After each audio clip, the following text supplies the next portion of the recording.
बिस्मिल्लाहिर्रहमानिर्रहीम। अस्सलामु अलैकुम वरहमतुल्लाहि वबरकातुहू।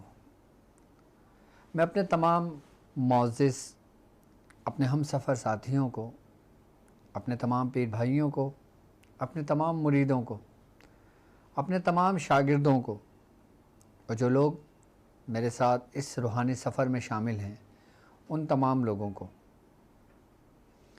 और उन तमाम लोगों को जो पहले दिन से कदम ब कदम, शाना बशाना मेरे साथ चल रहे हैं। मैं उन तमाम लोगों को जो किसी भी सिलसिले से ताल्लुक़ रखते हों, हमारे सिलसिले की निस्बत उनको हासिल है और हमारे सिलसिले की मोहब्बत के लिए, हमारे सलासिल की तालीमात के लिए और रूहानियत की जस्तजू में, अमलियात के शौक़ में हमारे साथ हमारे सिलसिले से जुड़े हैं, मैं उन तमाम लोगों को जो आम लोग हैं, जो अपने दुनियावी मकासद के लिए परेशान हैं, किसी मामलात में उसका हल चाहते हैं और जो उनकी दिली मुरादें हैं और उसको पूरा करने के लिए हमारे साथ हमारे ख़ानदान का हिस्सा बने हैं, मैं उन तमाम लोगों को अपने ख़ानदान क़ादरिया में सिलसिला सोहरवर्दिया, चिश्तिया, कलंदरिया, अबुल उलाइया, जहांगीरिया, हसनिया, उस्मानिया, तारीकिया में खुसूसी ट्रांसमिशन ताजवर औलिया एपिसोड 2 में अपने official YouTube channel doctor Abdul Wajid Shazli में एक बार फिर आपको खुशामदीद कहता हूँ और ये भी उम्मीद करता हूँ कि आप तमाम लोग खैरियत से होंगे। अल्हम्दुलिल्लाह हमारे ये कामयाबी का सफ़र, हमारे रूहानी सफ़र जो सलासिल की तालीमात को लिए हुए और हमारे सिलसिले बिलखुसूस हमारा ख़ानदान क़ादरिया ख़ानदान इसके जवाहिरात, इसके वज़ाइफ, वो ज़िक्र व अस्कार, वो सलात, वो दुरूद जो ख़ानदान क़ादरिया से मंसूब हैं और ख़ानदान क़ादरिया की जान हैं,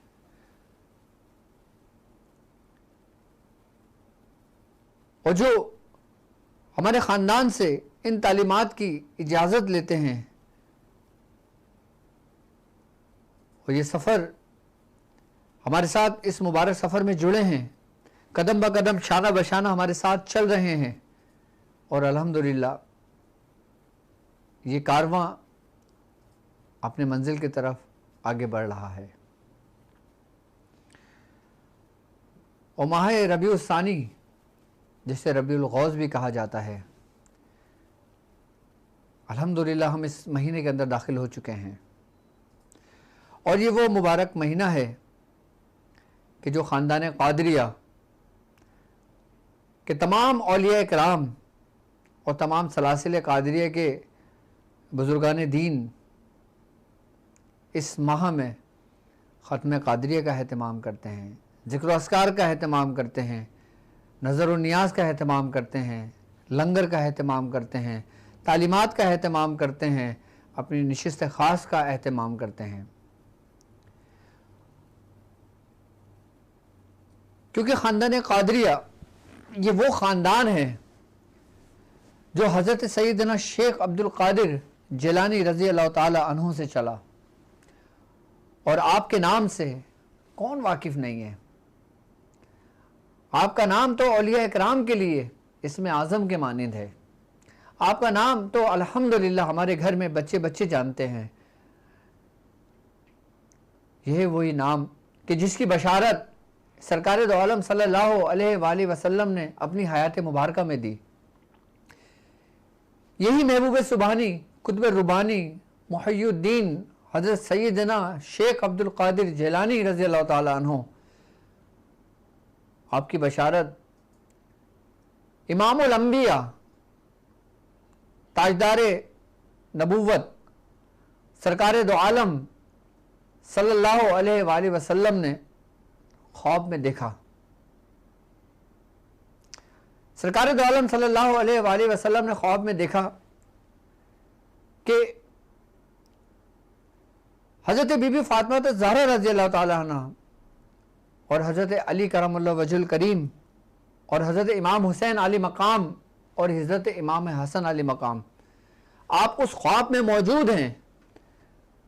सरकार दो आलम ख्वाब में देखते हैं कि आप फरमाते हैं कि ए अली, आप और हज़रत बीबी फातिमा ज़हरा रज़ी अल्लाह ताला ने फरमाया कि आप अपनी नूर की तजल्लियां इन नूर की तजल्लियों में डालें, जो नूर की तजल्लियां आसमानों में एक रोशन सितारे के मानिंद थी। एक सिम वो नूर की 9 तजल्लियां थी, यानी कि 9 वो लकीरें थी कि जिनको आराम से काउंट किया जा सकता था, और एक सिम एक ही लकीर थी, नूर की लकीर थी। तो सरकार दो आलम सल्लल्लाहु अलैहि वसल्लम ने ख्वाब में इरशाद फरमाया कि आप अपनी नूर की तजल्ली इन नूरों पर डालें। जब आपने वो नूर की तजल्ली उस नूर में डाली तो आपने देखा कि वो जो एक तजल्ली एक सिम थी वो इस कदर रोशन हुई, इस कदर रोशन हुई, जो नूर की 9 तजल्लियां थी वो उस एक तजल्ली में जम हो गई। जब ये मामला सरकार दो आलम सल्लल्लाहु अलैहि वसल्लम ने ख्वाब में देखा, आप बेदार हो गए। तो आपके दिल में ये आया कि आज मैंने ये ख्वाब देखा, ये ख्वाब क्या है। तो आपको वही आई, आपको इल्हाम हुआ कि ए नबी, ये जो आपने 9 नूर की मुशाहिदा की है, जो ख्वाब के अंदर देखा कि जो नूर की 9 लकीरें थी, जो नूर की 9 शुआएं थी, जो एक से आसमानों से निकल रही थी, ये नूर की जो 9 शुआएं हैं ये आपके फर्जन हजरत इमाम हुसैन आली मकाम की औलादों से होंगे, जो इमाम होंगे।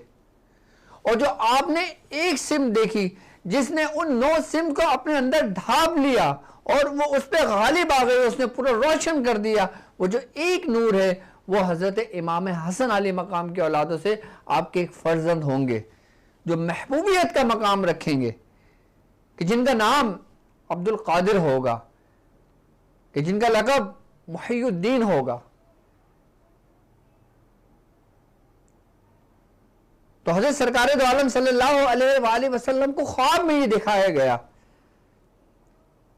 और फिर एक वाक़या मुझे और याद आता है जो मैं पहले भी बयान कर चुका हूं, लेकिन अभी हमारे साथ कुछ नए लोग भी शामिल हैं तो वो भी सुन लें ये वाक़या कि सरकार दो आलम सल्लल्लाहु अलैहि वसल्लम दोपहर के वक्त अपने हुजरे में मौजूद थे। तो एक शख्स आपके लिए कुछ गंदम लेकर आया, उसने आपको गंदम तोहफे में दी। आपने वो गंदम हजरत बीबी फातिमा ज़हरा रज़ी अल्लाह ताला अन्हा को दी और आपने उसको पीसना शुरू कर दिया। जब आप गंदम पीस रही थी तो जिस तरीके से इंसान को कोई गुस्सा आता है या इंसान कुछ कैफियत में होता है कि कुछ बोलना चाह रहा हो, वो बोल नहीं पा रहा हो, और आप देखती हैं कि उस वक्त आपके साथ हजरत इमाम हुसैन अली मकाम, हजरत इमाम हसन अली मकाम वहाँ खेल रहे हैं, और सरकार दो आलम सल्लल्लाहु अलैहि वसल्लम आप हजरत इमाम हुसैन अली मकाम को बार बार अपने करीब बुलाते हैं, उनको बोसा देते हैं, उनको चूमते हैं। आपके दिल में ये ख्याल आया कि मेरे बेटे तो इमाम हसन बड़े हैं, तो आप शायद इनसे कम मोहब्बत करते हैं, उनसे ज्यादा मोहब्बत करते हैं। तो अभी आप चक्की पीस ही रही थी तो सरकार दो आलम सल्लल्लाहु अलैहि वसल्लम आपने फरमाया, ए फातिमा तुम क्या सोच रही हो, ये दोनों मेरे जिगर के टुकड़े हैं। हजरत इमाम हुसैन से उनकी औलादों से 9 इमाम होंगे। फिर आपने किसको फरमाया? हजरत बीबी फातिमा ज़हरा रजी अल्लाह ताला अन्हा को, और फरमाया कि मेरा हसन यानी कि हजरत इमाम हसन आले मकाम को फरमाया आपने कि इनकी औलाद से मेरा एक फर्जन होगा कि जिसका नाम अब्दुल कादिर होगा। तो आपने ये बशारत फरमाई किसके मुतालिक? इमामुल औलिया, ताजवर औलिया। आपने फरमाया जो महबूब सुबहानी होगा, जो कुतुब रुब्बानी होगा, जो कुतुब अकबर होगा,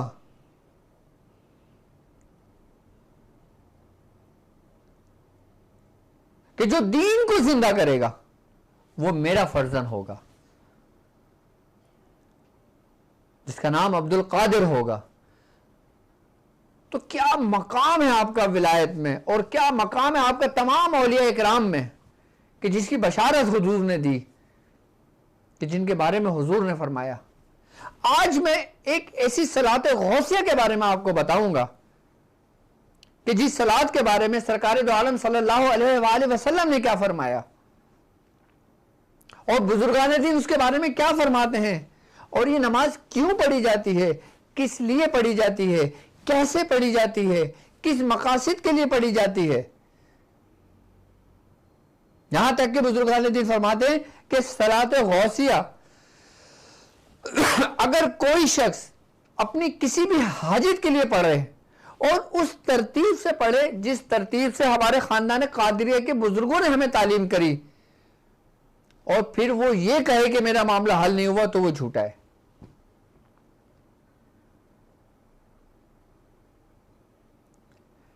मकसद, आप जिस परेशानी में मुब्तला हैं, आप किसी मसाहिब में गिरफ्तार हैं, आपकी औलाद नहीं है, आप बहुत तंग दस्त हैं, मुताजगी का आलम है, बेरोजगार हैं, रिश्तों के मामले में परेशान हैं, कारोबार के मामले में परेशान हैं, और वो लोग जो अहले सुलूक का रास्ता तय कर रहे हैं वो किसी मंजिल पे ठहरे हुए हैं, उनकी मंजिल नहीं बदल रही, उनका मकाम नहीं बदल रहा, वो आगे नहीं बढ़ रहे, उनके कदम रुक गए हैं, हालत कब्ज़ उन पर तारी हो गई है। तो फिर उनको सलात गौसिया कि जिसे सलातुल इसरार भी कहा जाता है, तो हमारे खानवादे के बुजुर्गान दीन, हमारे मुर्शिद और खानदान कादिर की तरतीब वार चले आ रहे हमारे बुजुर्गान दीन, तो अपने मुरीदों को ये नमाज पढ़ने की भी तालीम फरमाते हैं। ये नमाज है क्या और इसका तरीक़ेकार क्या है? रिवायत है एक के सरकार दो आलम सल्लल्लाहु अलैहि वसल्लम की जाते मुबारक से मुस्तफीज की गई है कि हजरत शेख अबू यूसुफ रहमतुल्लाह अलैह, आपने ख्वाब में सरकार दो आलम सल्लल्लाहु अलैहि वसल्लम की जियारत की, और आपने सरकार दो आलम सल्लल्लाहु अलैहि वसल्लम से पूछा कि या रसूल अल्लाह, कि अगर किसी की मौत का वक्त मुकर्रर हो चुका हो और उसको मौत आनी हो, और अगर वो चाहता हो कि मेरी मौत का वक्त टल जाए, मेरी जिंदगी बढ़ जाए, तो उस शख्स को क्या करना चाहिए? तो उस पर सरकार दो आलम सल्लल्लाहु अलैहि वसल्लम ने ख्वाब में हजरत शेख अबू यूसुफ रहमतुल्लाह अलैह को फरमाया कि अगर कोई शख्स मेरे फर्जन महबूब सुबहानी, कुतुब रुब्बानी, मीरे मीरा हजरत सैयदना शेख अब्दुल कादिर जिलानी रजी अल्लाह ताला अन्हु की 2 गाना यानी कि 2 रकात नमाज नफिल मजबूत और सच्चे यकीन के साथ अदा करता है, तो उसकी उम्र बढ़ा दी जाएगी। ये कौन फरमा रहे? हजरत शेख अबू यूसुफ फरमाते हैं कि सरकार दो आलम सल्लल्लाहु अलैहि वसल्लम ने मुझे ये तरतीब बताई ख्वाब में। अच्छा, खुद हजरत सैयदना शेख अब्दुल कादिर जिलानी रज़ी अल्लाह ताला अन्हु आप खुद अपनी मजालिस में फरमाते हैं, आप फरमाते हैं कि मेरा कोई मुरीद किसी मुसीबत में, किसी तकलीफ में मुझे पुकारे तो मैं उसकी तकलीफ को दूर कर दूंगा। अगर कोई शख्स सख्ती में मुझे पुकारे मैं उसकी सख्ती को हटा दूंगा। कोई अल्लाह की बारगाह में मुझे वसीला बनाए, यानी कि मेरे वसीले से मांगे। देखो, हम यहां पे सरकार दो आलम सल्लल्लाहु अलैहि वसल्लम और आपके ही फर्जंद जो हजरत सैयदना शेख अब्दुल कादिर जिलानी रज़ियल्लाहु ताला अन्हु, जो दोनों महबूब है, हम इनके वसीले से रब के हुजूर पेश हो, हाजिर हो और उनके वसीले से अगर मांगे तो अल्लाह तबारक व तआला हमारी हर हाजित को पूरा कर देता है। आप फरमाते हैं अगर कोई शख्स जो अल्लाह की बारगाह में मुझे वसीला बनाए अपनी हाजित को, मैं तो उसकी हाजित को पूरा करूं। और जो कोई 2 रकात नमाज इस तनहा पढ़े कि हर रकात में एक बार सूरह फातिहा पढ़े और 11 मरतबा सूरह इखलास पढ़े।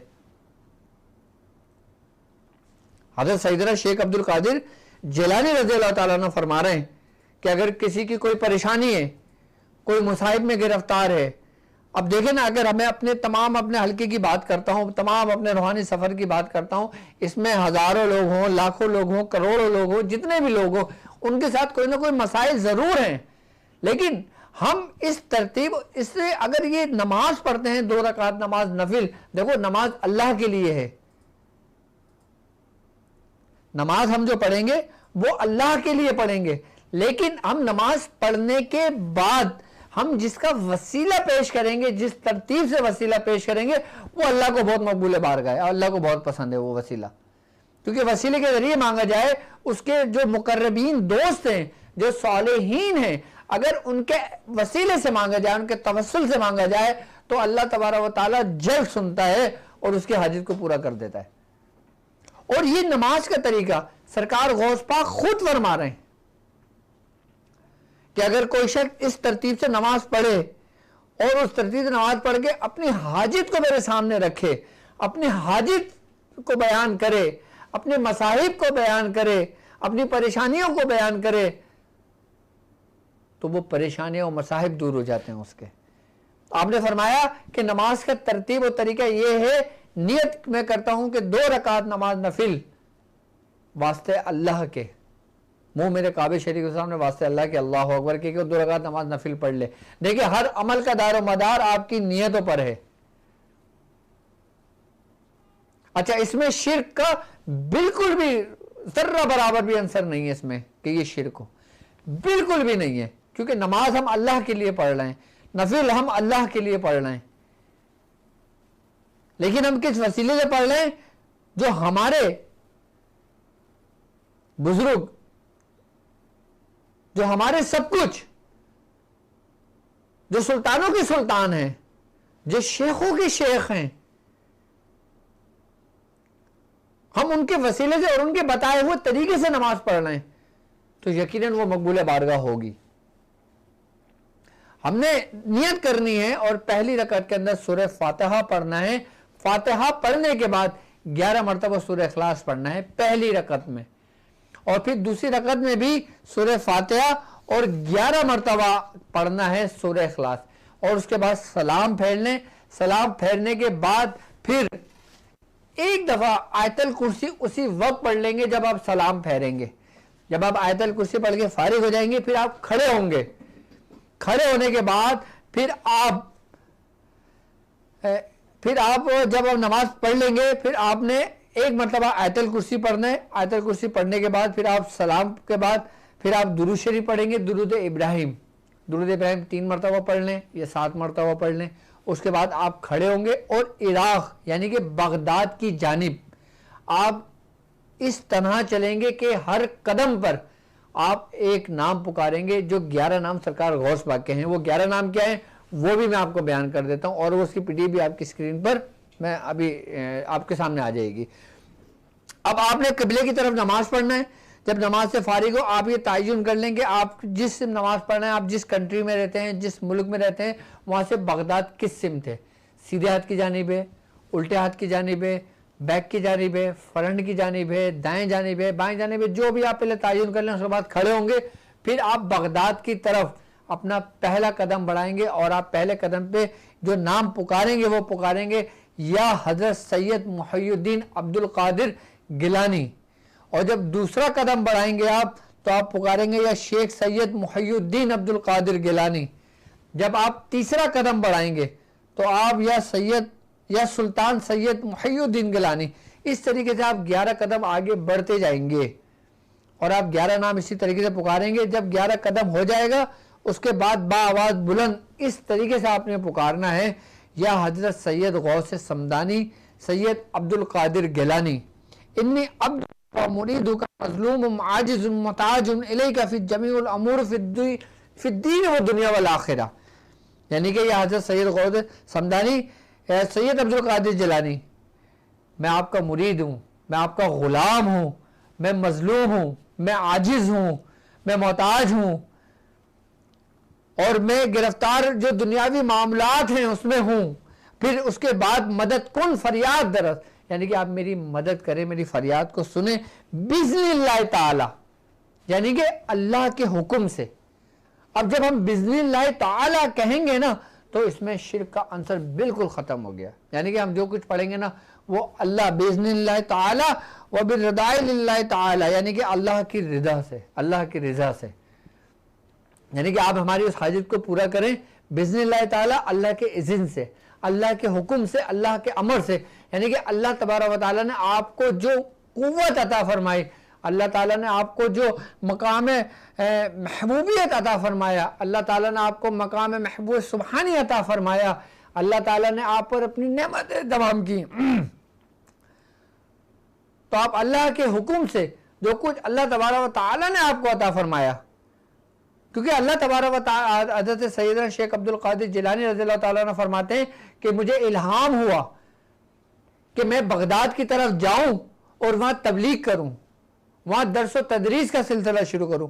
आप फरमाते हैं कि मैं जब बगदाद गया, जब मैंने बगदाद के हालात देखे तो मुझे डर हुआ, तो आप वहाँ से बगदाद से निकले, तो जब आप बगदाद से निकले फिर आपको हुक्म हुआ, आप फिर गए, आप फिर निकले, फिर गए, फिर निकले, तो आपको इल्हाम हुआ तुम बाहर क्यों आ जाते हो। आपने फरमाया कि बारी ताला मुझे अपने ईमान का डर है, मुझे अपने ईमान की सलामती का डर है। अल्लाह ताला ने फरमाया कि ए अब्दुल कादिर, हमने तुम्हारे ईमान को सलामती अता दी, हमने तुम्हारे ईमान को सलामत किया और तुम्हारा कोई मुरीद बेईमान मौत नहीं मरेगा।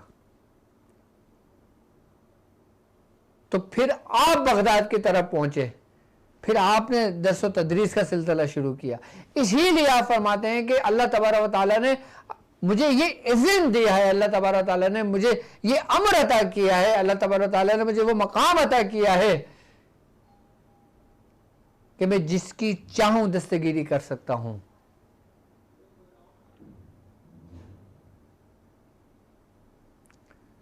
तो ये सलात दोगाना, ये 2 रकात नमाज नफिल, अगर कोई हम परेशान हैं, जादू के मामले में परेशान है, शयातीन के मामले में परेशान है, नज़र बद के मामले में परेशान है, अपने रोज़ी रिज़्क़ के मामले में परेशान है, हम अगर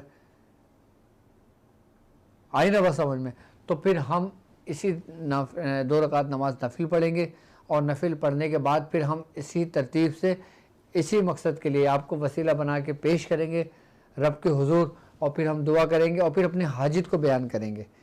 यानी कि जब आप आखिर के अंदर बिज़्निल्लाह ताला व बिरदाइल्लाह ताला हाजती करेंगे ना, उसके बाद फिर अपनी दुआ करेंगे और पुकारेंगे जो आप चाहते हैं।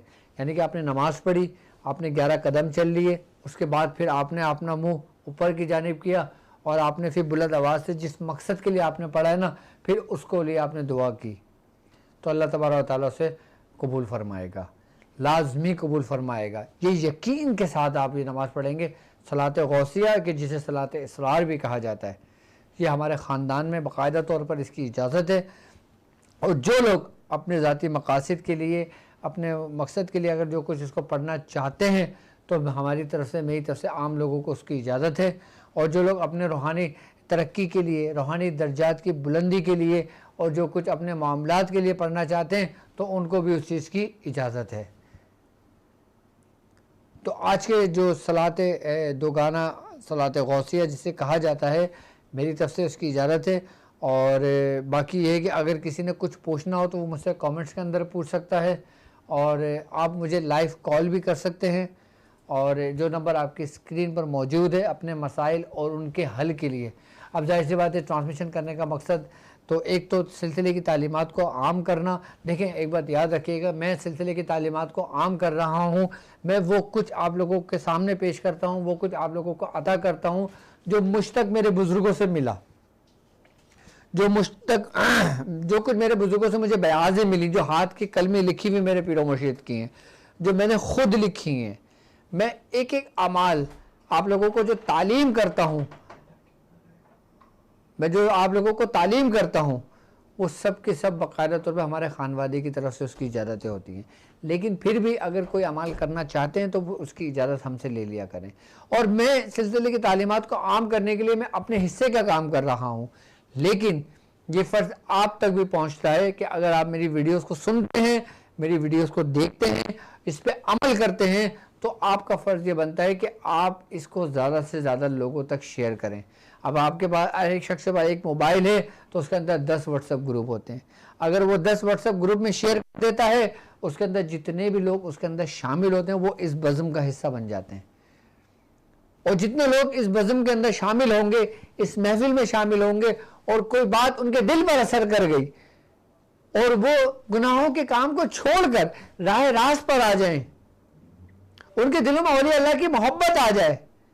देखो अल्लाह तबारक तआला फरमाता है कि कुल इन कुंतुम तुहिब्बूना अल्लाह फत्तबिऊनी युहब्बुकुमुल्लाह, कि जो लोग अल्लाह की मोहब्बत का दावा करते हैं ना, तो उनको चाहिए कि पहले वो नबी की अताअत करें, उनके अफ़ाल अक़वाल की पैरवी करें, वो युहब्बुकुमुल्लाह, अल्लाह फिर उनसे मोहब्बत करेगा। अल्लाह किन से मोहब्बत कर रहा है कि जो नबी की अताअत कर रहे हैं, जो नबी से मोहब्बत कर रहे हैं। और नबी किससे मोहब्बत करते हैं? नबी उनसे मोहब्बत करते हैं जो उनके असहाब से मोहब्बत करते हैं। नबी उनसे मोहब्बत करते हैं जो औलिया कराम से मोहब्बत करते हैं। नबी उनसे मोहब्बत करते हैं जो नबी की औलादों से मोहब्बत करते हैं। और ये महीना तो औलिया कराम का महीना रहा है। रबीउल गौस को महीने को औलिया कराम का महीना कहा जाता है। मकसद ये वलियों का महीना है ये। और इस महीने के अंदर हमारे दादा मियाँ का भी विसाल यकुम रबीउल सानी को हुआ। हमारे दादा मियाँ हजरत उस्मान अली शाह साहब को जो विसाल हुआ वो यकुम रबीउल सानी को हुआ। और अल्हम्दुलिल्लाह हमारे मियाँ हुजूर आपके समझ लें कि हम लोग उनके उसका एहतमाम भी करते हैं। अच्छा, आज ट्रांसमिशन रुक रुक के चल रही है, मेरे ख्याल से टेक्निकल कोई फॉल्ट आया है कि जिसकी वजह से शायद कोई प्रॉब्लम हो रही है आप लोगों को सुनने में। हाँ, ये हैंग हो रहा है बहुत ज़्यादा परेशान। तो लोगों की समझ में आ जाएगी ट्रांसमिशन की। अच्छा, वॉइस बिल्कुल क्लियर आ रही है, मतलब समझ लो आ जाएगा। जो हमने मेहनत की, जो तरीक़ेकार समझाया वो सब बिल्कुल क्लियर होगा ना। चलो शुक्र है, ये समझ में आ जाएगा। बस ये हैंग बहुत ज़्यादा कर रहा है, शायद ये टेक्निकल फॉल्ट है या नेट प्रॉब्लम है। तो लेकिन हाँ, उम्मीद ये कि मैं समझता समझ में आ गई होगी। बाकी हाँ, मेरी तरफ से और हमारे मरकज़ी खानका की तरफ से हमारे यहाँ दादा मियाँ का उर्स है 17 रबीउल सानी को। तो जो लोग पाकिस्तान से बाहर हैं, जो लोग पाकिस्तान में हैं, मैं उन सबको दावत देता हूँ कि अगर वो शिरकत करना चाहें तो लाजमी शिरकत करें उसके अंदर। तो रबीउल सानी के महीने का मैं आपको समझा रहा था कि ये औलिया कराम का महीना है और इसकी यकुम रबीउल सानी हमारे दादा मियाँ की तारीख़ है, हज़रत उस्मान अली शाह रहमतुल्लाह अलैह की। और रबीउल सानी की जो 17 तारीख़ है ये हज़रत सैयदना शेख अब्दुल कादिर जिलानी रज़ियल्लाहु ताला अन्हु की तारीख़ है। और 11वीं की जो हम तारीख़ मनाते हैं तो 11वीं के मुख्तलिफ़ रिवायात मिलती हैं, मुख्तलिफ़ मामलात मिलते हैं, मुख्तलिफ़ बुज़ुर्गों ने इसके बारे में मुख्तलिफ़ फरमाया। लेकिन हमें जो हमारे बुज़ुर्गों से हम तक पहुँचा वो ये पहुँचा कि 11वीं हम इसलिए मनाते हैं, 11वीं की नियाज़ का एहतमाम हम इसलिए करते हैं, फ़ातिहा का एहतमाम इसलिए करते हैं क्योंकि 11वीं तारीख़ को हज़रत सैयदना शेख अब्दुल कादिर जिलानी रज़ियल्लाहु ताला अन्हु आप ख़ुद इस तारीख़ का एहतमाम करते थे। आप जब कोई चिल्ला कशी में बैठते, जब किसी ऐसे उसमें बैठते, अमलियात या अपने ज़िक्र अस्कार में बैठते, तो आप 40 दिन में एक मरतबा खाना तनावुल फरमाया करते थे। तो जिस पहली तारीख से अगर हम 11 तारीख से कैलकुलेशन करते हैं तो पूरे 40 दिन बनते हैं। और 41वें दिन आप ही दावत का एहतमाम किया करते थे। आप सबसे ज़्यादा मुर्ग शौक़ से पसंद किया करते थे, तो आप मुर्ग कटवाया करते थे और फिर उसको फिर तकसीम किया करते थे लोगों में। यानी कि जब आप खाना तनावुल फरमाते तो उस वक्त समझ लें कि जो पूरे महफिल में आपके लोगों की दावत होती थी और फिर आप उसमें ज़िक्र अस्कार कराते थे, फिर आप महफिल का एहतमाम करते थे, फिर आप दर्स व तदरीस करते थे और फिर खाने का एहतमाम होता था। और वही सुन्नत तरीका अल्हम्दुलिल्लाह हमारे खानवादों के बुज़ुर्गों ने किया। हमारे दादा मियाँ वो चाँद की 17 तारीख करते थे, हमारे मियाँ हुज़ूर पहले चाँद की 27 तारीख करते थे, फिर वो 29 तारीख भी करते थे और फिर उनको 17 का हुक्म हुआ, फिर वो 17 तारीख करते थे।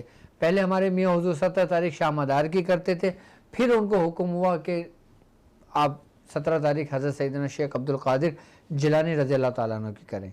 यानी कि जिस वक्त मियाँ हुज़ूर का ताल्लुक़ ख़ानदान मदारिया से था तो उस वक़्त आप 17 तारीख हज़रत कुतुबुल मदार बदियुद्दीन कुतुबुल मदार के रहमतुल्लाह अलैह की तारीख 17 तारीख आपकी क्या करते थे और फिर अब सैयदना शेख अब्दुल कादिर जिलानी रज़ी अल्लाह तआला अन्हु की 17 तारीख करते थे।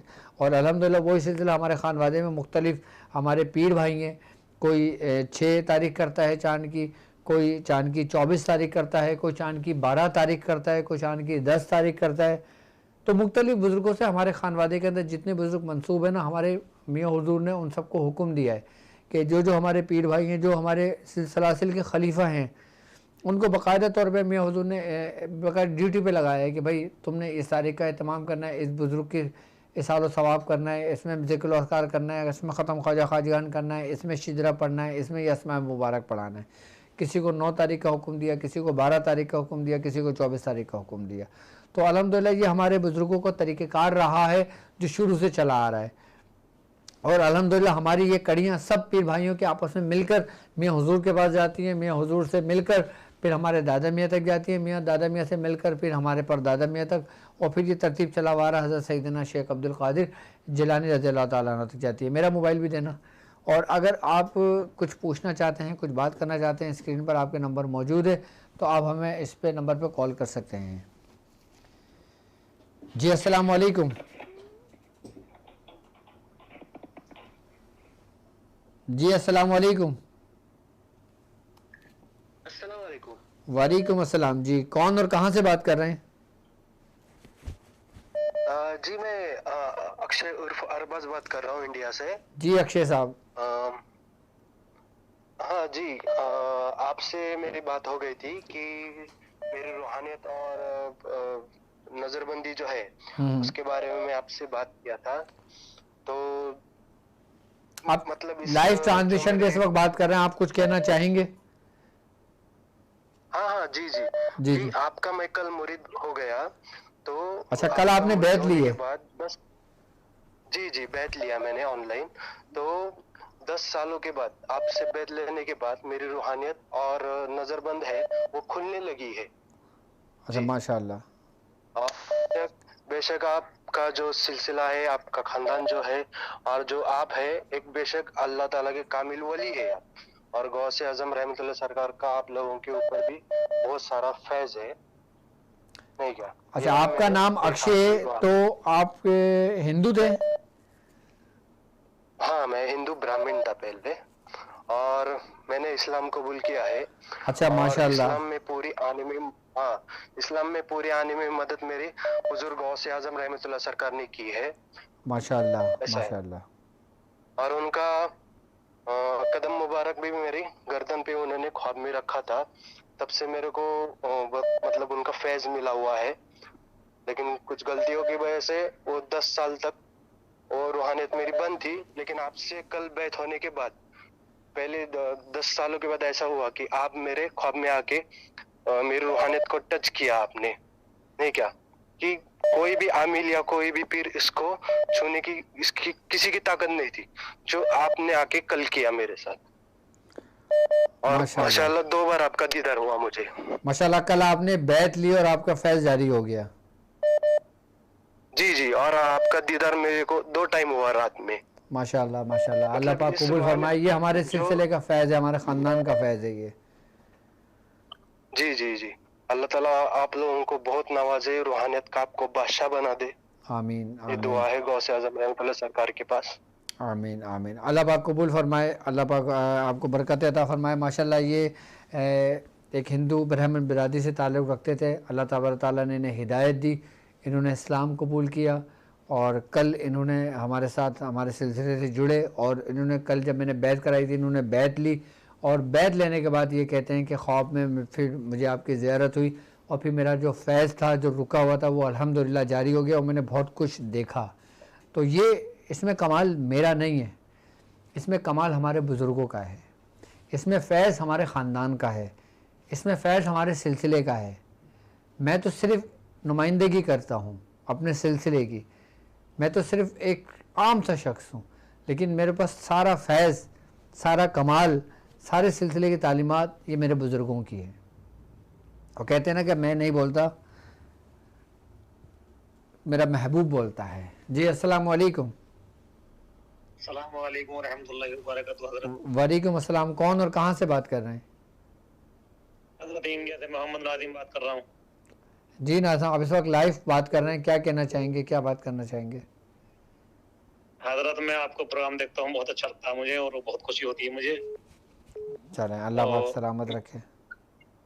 जी मैं हज़रत ये चाहता हूँ कि सूरह कुरैश से तो मैं अब जुड़ा हुआ हूँ आपके लश्कर में, लेकिन सैफ अली वो जो है अमल सैफ अली जुल्फ़िकार की याद चाहता हूँ मैं।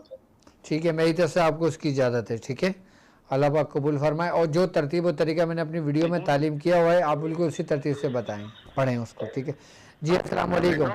वालेकुम अस्सलाम। सर मैं मोहम्मद अयूब बोल रहा हूँ और मैं सूरह कुरैश आपकी वीडियो देखकर मैंने पढ़नी शुरू कर दी। मजीद आपसे इजाज़त चाहता हूँ सूरह कुरैश पढ़ने की। ठीक है, तो एक मैंने अमाल 40 दिन का ख़त्म किया तो मैं 313 की तादाद से पढ़ रहा हूँ। ठीक है, 313 बार पढ़ लें जी, बिल्कुल मेरी तरफ से इजाज़त है आपको। तो सर दूसरा नंबर ये कि मैंने 25 तारीख शाम की से शुरू की है, कुछ प्रॉब्लम तो नहीं होगी? नहीं नहीं, कोई मसला नहीं, अल्लाह पाक कामयाबी अता फरमाए। ठीक है, तो सर इसके सार की भी इजाज़त दे दे जो मियाँ ज़ुर का तरीका था, 3 बार जो है ना आयत कुर्सी, 1 बार अल्हम्दुलिल्लाह और 4 कुल। बिल्कुल बिल्कुल मेरी तरफ से आपको इजाज़त है उसकी। ठीक है, बहुत शुक्रिया सर, बहुत शुक्रिया। चलें, अपना ख्याल रखिएगा। अच्छा, बाकी ये कि अब ज़ाहिर सी बात है मैं तमाम लोगों से तो बात नहीं कर पाऊँगा, कोशिश करता हूँ कि ज़्यादा से ज़्यादा लोगों से मैं बात कर सकूँ। तो आप अपना नाम, अपने वालिदा का नाम लिख के हमें व्हाट्सएप इस नंबर पे कर सकते हैं।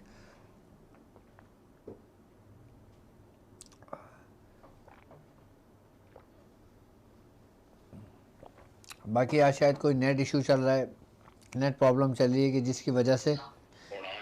जी अस्सलाम वालेकुम। वालेकुम अस्सलाम। कौन और कहाँ से बात कर रहे हैं? जी मैं लाहौर से बात कर रहा हूँ। जी आप डॉक्टर वाजिद चौधरी साहब? जी, आप इस वक्त लाइव बात कर रहे हैं। जी जी, मेरा मसला है, मेरी छोटी सिस्टर है, उनके सामने जिन्नात का मसला, सेब का मसला बहुत ज्यादा। मैं कभी आपके ईमेल भी किया हुआ है, सारा कुछ किया, बड़े परेशान है वो। सुलेमानी फलीता भी जलाया 70 बार रोज, हम वो सूरतें पढ़ते हैं, कुरैश भी, मसला हल नहीं हो रहा, बहुत ज्यादा तंग करता है। नाम क्या है उनका? हरकत भी कर, उनका नाम फरिया बशीर। क्या नाम है? फरिया बशीर। फरीहा बशीर। वालिदा का नाम? वालिदा का रफिया बेगम। ठीक है, अब आपने एक काम भी करना है कि आज से 3 दिन तक आपने उनके सीधे कान में ना अजान देनी है। ठीक है, ठीक है। और बाकी फलीदा सुलेमानी की मेरी तरफ से आपको इजाज़त है। आप दोबारा अब एक तावीज़ निकालें और उनके उल्टे बाजू में बांध दें, जब वो सो जाएं सुबह सोकर उठें, खोल के अपने जिस्म से मलकर उसको जला दें। ठीक है, और 3 दिन ये अमल करेंगे, 3 दिन के बाद इंशाअल्लाह ताला मुझे बताएंगे आप। ठीक है जी। अस्सलाम वालेकुम। जी अस्सलाम वालेकुम। वालेकुम अस्सलाम सर। जी कौन और कहाँ से बात कर रहे हैं? जी मैं इंडिया से बोल। जी जी बोलिए। तेलंगाना। तेलंगाना। जी जी बोलें। जी डॉक्टर साहब, ये 7.5 के बारे में जानना था, आप इसके बारे में कभी वीडियो बनाएं? अच्छा 7.5, ठीक है, मैं इंशाल्लाह ज़रूर बताता हूँ। ठीक है जी हैं। और एक बार डॉक्टर साहब, मेरे को थोड़ा ना तबीयत ठीक नहीं रह रही, मेरा वजन जो है अबाउट 100 kgs है। ठीक है। और बीपी, शुगर और एलर्जिक रेनाइटिस है। इससे पहले आपसे पूछा था तो आपने कुछ फार्मूला बताया था, एलर्जिक रेनाइटिस वो फॉलो कर रही हूँ, थोड़ा सा फर्क है उसमें, लेकिन मेरा वेट लॉस नहीं हो रहा और शुगर भी थोड़ा अनकंट्रोल रह रही। ठीक है ठीक है ठीक है ठीक है ठीक है इंशाल्लाह। अभी आपको जो फार्मूलेशन मैंने दी थी ना, आप उसको कंटिन्यू रख के उसको कंप्लीट करेंगे पूरा, ठीक है। और उसके बाद मैं इंशाल्लाह फिर आपको तालीम करता हूँ। जी अस्सलाम वालेकुम।